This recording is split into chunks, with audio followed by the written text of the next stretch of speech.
बहुत देर हो चुकी, मैं जानता हूं। अब सुन लो मेरी बात, सुन लो, सुन लो, सुन लो। आप एक उत्सव की तरह आज का एक कार्यक्रम का आयोजन हो पाया। केंद्रीय विद्यालय संगठन देश की एक जानी मानी संस्था है। 122 केंद्रीय विद्यालय के स्कूल उत्तर प्रदेश में हैं। एक शामली को आपको मिल रहा है काबड़ौत में।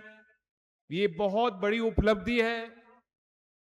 पर्दे के पीछे मैं आपको बता सकता हूं, क्योंकि भारत सरकार कैबिनेट तक इसका अनुमोदन जाता है, तो भारत सरकार के लिए भी बहुत बड़ा अहम फैसला है। और पर्दे के पीछे बहुत लोग प्रयासरत रहते हैं। हर कोई चाहता है कि मेरे क्षेत्र में ऐसी संस्था बन जाए। तो आप सब बधाई के पात्र हैं। शिक्षा में आपने रुचि दिखाई, ये अगली पीढ़ी के लिए बेहद जरूरी है। हम इस स्कूल के माध्यम से इस क्षेत्र के नौजवानों को एक सकारात्मक संदेश उनके जीवन के लिए देना चाहते हैं। रामधारी सिंह दिनकर जी ने कहा था कि दो में से तुम्हें चाहिए कलम या तलवार। मन के ऊंचे भाव की तन में शक्ति, विजय अपार। या तो कलम ले लो या तलवार ले लो। लेकिन आज के आधुनिक युग में तलवार की जरूरत नहीं पड़ रही। अब नॉलेज इकोनॉमी है, ज्ञान का संचार, नए आइडिया, नवाचार, नए काम जो पहले संभव नहीं थे, आज वो गांव के हमारी बच्चियां, हमारे बच्चों के लिए भी वो संभव हो चुकी हैं चीजें। तो इस नए प्रतिस्पर्धा में, नए सामाजिक व्यवस्था में हम हर नौजवान को वो आत्मविश्वास देना चाहते हैं कि अगर उन्होंने अपने लिए कुछ सोचा है और विचार उनके ठोस हैं, अच्छे हैं समाज के लिए, तो बहुत कुछ उपलब्धियां वो अपने लिए कमा सकते हैं। उनको गाड़ी कमाई करनी होगी, मेहनत करनी होगी, चुनौतियों का सामना करना होगा, कुर्बानियों के लिए अपने आप को ढालना होगा, तैयार करना होगा। मैं जो दायित्व आपने मुझे दिया, भारत सरकार में जो जिम्मेदारी मुझ पे है, उसका सीधा संबंध और ताल्लुक देश के नौजवान युवा शक्ति से है। और मैं बताना चाहता हूं कि खास तौर से कौशल विकास कितना महत्वपूर्ण विषय है, कभी ने उस विषय को संज्ञान नहीं लिया। प्रधानमंत्री जी जहां भी जाते हैं वो इस पे बल देते हैं कि कौशल विकास अति महत्वपूर्ण है और देश की युवा शक्ति को उसको पहचानना होगा। जो देश के एम्प्लॉयमेंट देने वाले लोग हैं, आज दो ऐसे उद्यमियों को मैंने निमंत्रण यहां दिया। बहुत छोटी सी सरल सी बात है, ये उस दुनिया से आते हैं जो आपके बीच काम करना चाहते हैं। गांव की पृष्ठभूमि में किसान को लाभ पहुंचाने के लिए इन्होंने कुछ बनाया है, लेकिन वो बात उन तक, आप तक पहुंचेगी कैसे? तो मुझे अच्छा लगा, एक हमारे आंध्र प्रदेश के साथी आए, उन्होंने इंग्लिश में बोला, कोई बात नहीं, शामली है या सब इंग्लिश समझते हैं। दूसरे ड्रोन की बात कर रहे थे कि हम मैपिंग, डिजिटल मैपिंग कर लेंगे। ये सारे वो टूल्स हैं, ये वो काम है जो अब किसान को भी यूज करने पड़ेंगे। तकनीकीकरण का प्रभाव हर क्षेत्र में है और बहुत देसी खेती करने वाले लोग भी अब समझ रहे हैं, जान रहे हैं कि बहुत कुछ उनके पास ऐसे औजार और तरीके उपलब्ध हैं, बस उन्हें समझने की देर है। तो इसलिए हमारी पॉलिटिकल पार्टी है, गांव से आपसे सीधा आपको लाभ मिले, इस प्रयास पे दो उद्यमों को मैंने यहां बुलाया। मैं साफ कर देना चाहता हूं, इनका कोई राजनीतिक ताल्लुक हमसे नहीं है। हमने एक मंच बनाया है किसानों के बीच, किसानों की बड़ी ताकत, बड़ी संख्या यहां आई है और इतनी इच्छा थी कि वो जो बात कर रहे हैं वो आप तक पहुंचे, आप उसे समझें और ठीक पसंद में आए बात, राजी हो तो उसका उपयोग करें। राजनीति भलाई के लिए होती है, राजनीति विकास का माध्यम होता है। और ये बात मैंने चौधरी अजीत सिंह जी को करीब से देख के सोची और उनके हर बात पे ये होता था कि पैमाना क्या होगा, फैसले का पैमाना वो होगा कि तुम्हारे निर्णय से, तुम्हारे सोच से, तुम्हारे प्रयास से, तुम्हारे फैसलों से व्यापक जनता को लाभ मिल रहा है नहीं। वही उनका सोचने का पैमाना था। आपकी नफ्स हमेशा वो टटोल के रखते थे।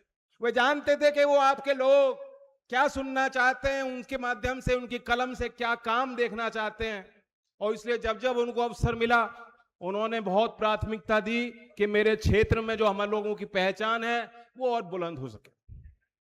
कभी कभी चीजें होती हैं, हम लोग साझे सरकार में हैं, किसी और सोच को लेकर के शायद एक प्रस्ताव आया था, लेकिन मेरा यह मानना था, और किसानों के बीच मैंने किसानों की बात समझी, कि जो ड्राफ्ट शुगर कंट्रोल ऑर्डर आया था, अगर ज्यों का त्यों वो कानून पारित हो गया होता, तो जितने कोलू क्रशर, जो उद्योग, जो शामली और मुजफ्फरनगर क्षेत्र की शान है, यहां रोजगार भी मिल रहा है, किसानों को लाभ भी मिल रहा है, वो पूरा उद्योग उजड़ने की स्थिति में आ जाता, तो खतरे के काले संकट के बादल, घने बादल मुझे दिखाई दिए मंडराते हुए।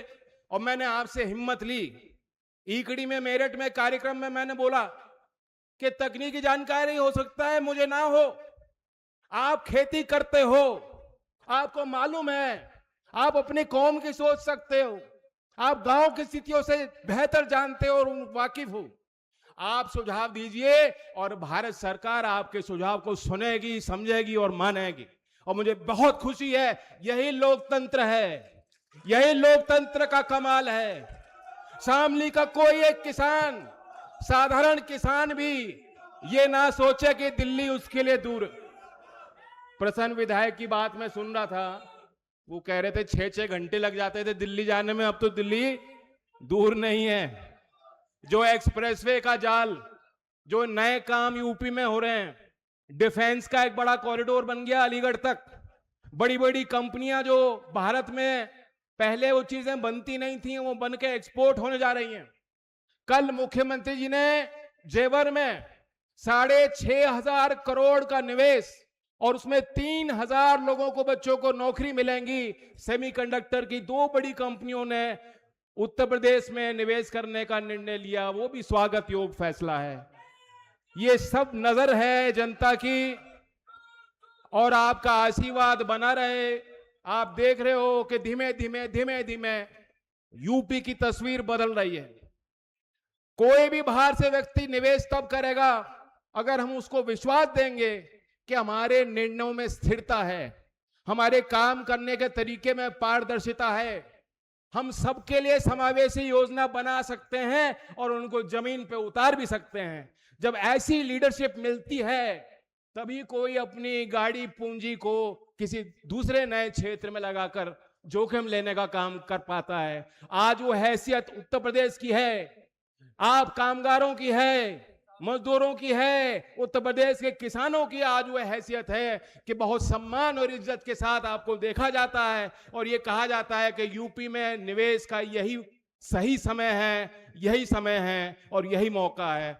तो मुझे बहुत खुशी है कि चीजें जो पहले संभव नहीं थी, आज data centre, semiconductor, advance manufacturing, सबके लिए एक नीति बन रही है, और धीमे धीमे परिवर्तन सार्थक होता दिखाई दे रहा है। क्योंकि कौशल विभाग की सबसे बड़ी योजना जो अभी संचालित है, मैं उसकी यहां शामली में आके चर्चा नहीं करूंगा तो बहुत टूटी हो जाएगी। 60,000 करोड़ की पूरे देश की एक योजना है, जिसमें उद्योग जगत को, राज्य सरकारों को और केंद्र की सरकार को साथ मिलकर काम करना है। क्या काम करना है कि जो देश में 1,000 सरकारी ITI हैं, वहां व्यापक सुधार उसमें उस संस्था में लाने के लिए, मैं जानता हूं आज बहुत से ऐसे नौजवान हैं जो किसी मजबूरी वर्ष अपनी जीवन के पढ़ाई की यात्रा में आगे बढ़ते हैं, उनके समझ में नहीं आती, वो सोचते हैं चलो अब ITI का सर्टिफिकेट ले लो, क्या पता नौकरी मिल जाए। अभी वो तार जोड़ने की जरूरत है। मैं हर नौजवान को ये वादा दिलाना चाहता हूं कि सिर्फ महज निवेश नहीं है, यह आपकी शक्तियों में विश्वास है जो भारत सरकार आपको जता रही है और दिखाना चाह रही है। हम चाहते हैं कि आपकी रुचि ITI में, आपका विश्वास ITI की उस जो बुनियादी संस्था है उसमें और मजबूत हो और बनी रहे। 60,000 करोड़ की पूरे देश में मैं क्यों गिनाऊं, मैं शामली में खड़ा हूं तो मुझे बहुत खुशी है कि राज्य सरकार ने पहले चरण में शामली की भी जो सरकारी ITI है उसको योजना में जोड़ा है। अभी व्यवस्था बन रही है। बहुत जल्दी आप देखेंगे किसी उद्योग जगत के बड़े कंपनी को यहाँ शामली के सरकारी ITI में लाके हम खड़ा करेंगे, जो आपके बीच काम करेंगे और एक मैसेज देगा शामली को।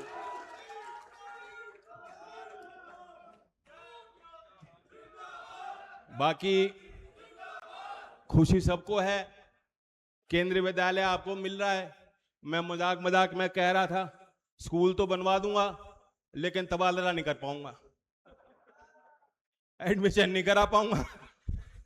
कहीं उसकी सिफारिश लेके आओ त्रिपाल जी, उसकी अलग व्यवस्था है। बहुत खुशी है हम सबको, मैं भी उस खुशी में आपके साथ भागी हूं। मुझे याद है यहाँ इस क्षेत्र का उस चुनाव का नतीजा, उस चुनाव का परिणाम जब आया था, कैसे हम लोगों ने साथ मिलकर मेहनत की थी। कैराना क्षेत्र के हर गांव में मैं गया, बहुत बड़ा प्यार आपने दिया और वो कठिन समय पार्टी के लिए था। उस समय दोबारा आपने इच्छा जाहिर की कि दल को खड़ा करना है। लोक दल हमारी पुरानी पार्टी है और जब आप संख्या में अपने दल के साथ खड़े हो गए तो और देर क्या थी, एक के बाद एक कारवां हमारा लंबा बनता गया और आगे और अभी अंगड़ाई बाकी है। हम लोगों को साथ मिलकर और काम करना है। मैं धन्यवाद देता हूं आज के सभी कार्यकर्ताओं को जो ये सब चीज संभव हो पा रही हैं और बहुत खुशी है।